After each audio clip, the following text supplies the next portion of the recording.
Break के बाद एक बार फिर से आप सभी का सी न्यूज भारत में स्वागत है। राजनांदगांव पुलिस की सतर्कता और त्वरित कार्यवाही ने गंभीर अपराध को होने से पहले ही विफल कर दिया। ट्रैफिक चेकिंग के दौरान पुलिस टीम ने संदिग्ध स्कॉर्पियो वाहन को रोककर एक महिला को आरोपियों के चंगुल से सुरक्षित मुक्त कराया। इस कार्यवाही में 5 आरोपियों को गिरफ्तार किया गया। आखिर कैसे पुलिस की सूझबूझ से एक संभावित अपहरण की वारदात नाकाम हुई, आइए जानते हैं। राजनांदगांव जिले में पुलिस की सजगता और सक्रिय पुलिसिंग का बड़ा उदाहरण सामने आया है। कल 5 मई की सुबह गठुला रोड क्षेत्र में नियमित वाहन चेकिंग के दौरान पुलिस टीम ने एक संदिग्ध स्कॉर्पियो वाहन को रोका। वाहन में बैठी एक महिला की संदिग्ध स्थिति दिखाई दी, जिसके बाद पुलिस ने तत्काल पूछताछ शुरू की। पहले तो वाहन में मौजूद लोगों ने महिला को बीमार बताकर पुलिस को गुमराह करने की कोशिश की, लेकिन पुलिस टीम की सतर्कता और संवेदनशीलता के चलते मामला गंभीर नजर आया। इसी दौरान महिला ने साहस दिखाते हुए पुलिस टीम को इशारा किया कि उसे जबरन ले जाया जा रहा है।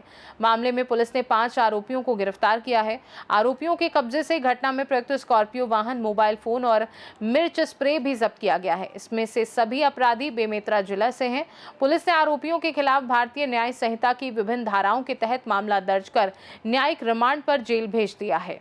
लाया गया जहां उन्हें पूरी सुरक्षा पुलिस के द्वारा दी गई और जो भी उनकी प्राइमरी मेडिकल चीज़ें थी तो पुलिस ने कोई टेंडर हासिल वाली बात नहीं है। ये लड़की भी एक प्रकार का समूह जो है वो चलाती है बेमेतरा में, और वहाँ पे उसको ऐसा लगा था कि शायद इनके कॉन्टैक्ट्स के थ्रू मुझे कुछ और महिला मेरे समूह में जुड़ जाएंगी और उनके जैसा वासन दीदी जैसा नाम ये अपना आपका करना चाहती थी, तो इस प्रकार का दबाव उनके द्वारा इसमें डलवाया जाता था। तो कुल मिला के चीज़ों का इस प्रकार से समूह के माध्यम से कोई लाभ उठाने की उसकी कोई साजिश थी, जिसकी वजह से उन्होंने किडनैपिंग का कार्य किया। माननीय कुलवासन दीदी के अपहरण का प्रयास बेमेतरा के कुछ लोगों के द्वारा किया गया था, जिसे राजनांदगांव पुलिस की सतर्कता और सजगता के साथ उसे विफल किया गया है। घटना को अंजाम देने से पूर्व ही घटना को जो है विफल कर दिया गया। तो इस संबंध में बताना चाहेंगे कि कुछ महिलाओं के द्वारा उनके घर जाकर के सेल्फी लेने की बात पर, जो कि उनकी पूर्व में परिचित थी, उनके द्वारा स्कॉर्पियो में बिठा करके उनके अपहरण का प्रयास किया गया। आगे जिस प्रकार से ट्रैफिक की जो चलानी कार्रवाई सीट बेल्ट के ऊपर चल रही थी, उस पर इंस्पेक्टर नवरत्न कश्यप के द्वारा उस गाड़ी को रोका गया और गाड़ी को रोकने पर, सीट बेल्ट नहीं लगाने पर ड्राइवर को चलान हेतु नीचे बुलाया गया। नीचे बुलाने पर जब आगे की कार्रवाई कर रहे थे तो उसमें पता चला कि पीछे कोई एक महिला है जो कि छटपटा रही है और वो गाड़ी से अपना पैर भी बाहर कर रही थी 1-2 बार, जिस पर से और संदेह उत्पन्न हुआ। और उस पर जब सामने जाकर के चेकिंग की गई और सभी लोगों को उतारा गया तो उनके द्वारा बताया गया कि कोई उनकी बहन है जिसे मिर्गी का दौरा आ रहा है और उन्हें अस्पताल लेके जाया जा रहा है। और उस पर से जब उन्हें विश्वास नहीं हुआ इस बात पर और थोड़ा शक हुआ तो सभी लोगों को नीचे उतार के देखा गया। उसमें कुलवासन दीदी जो थी वो भी उसमें दिखी, पद्मश्री कुलवासन जी।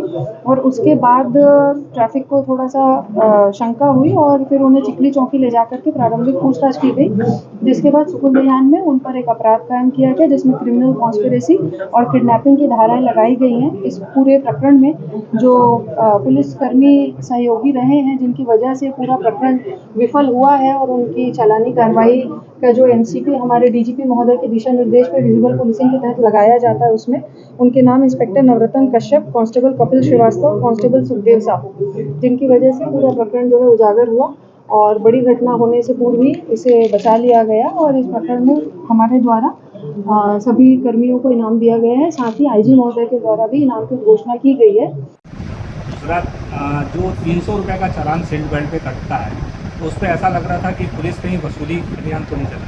बहुत अच्छा प्रश्न आपके द्वारा किया गया है और मुझे बहुत खुशी है इस बात का जवाब देते हुए कि जिस प्रकार से चलानी कार्रवाई जो सीट बेल्ट के लिए की जा रही थी उसी के दौरान ये हुआ है। और साथ ही इसमें जो भी चलानी कार्रवाई की जा रही थी उसमें बॉडी कैमरा पहना गया था, तो हमारे पास सभी रिकॉर्डिंग है, परंतु क्योंकि वो हमारे एविडेंस का पार्ट है तो हम अवेलेबल तो उसे नहीं करवा सकते। और दूसरी बात है कि आप सभी के माध्यम से कहना चाहेंगे कि राजनांदगांव पुलिस वसूली स्थायी है। जो विषय की बात पहले जब आज जान जाएगा कुछ ना बता दें मैडम, यहाँ पे उनको रखा गया था तो दरवाजे से बाहर कुछ पैर निकाल करके ऐसा इशारा किया गया, जिसे इंस्पेक्टर नवरत्न कश्यप जो कि ट्रैफिक प्रभारी है राजनांदगांव पुलिस के, उनके द्वारा देखा गया और उन्हें स्थिति संदिग्ध लगी।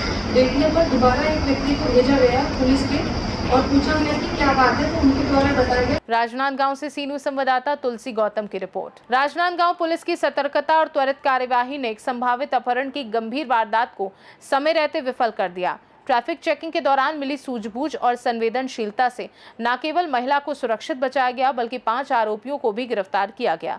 ये कार्यवाही पुलिस की सक्रियता और आमजन की सुरक्षा के प्रति उनकी तत्परता को दर्शाती है। खास रिपोर्ट में फिलहाल के लिए इतना ही। देश दुनिया की बाकी खबरों को जानने के लिए आप देखते रहिए सी न्यूज़ भारत।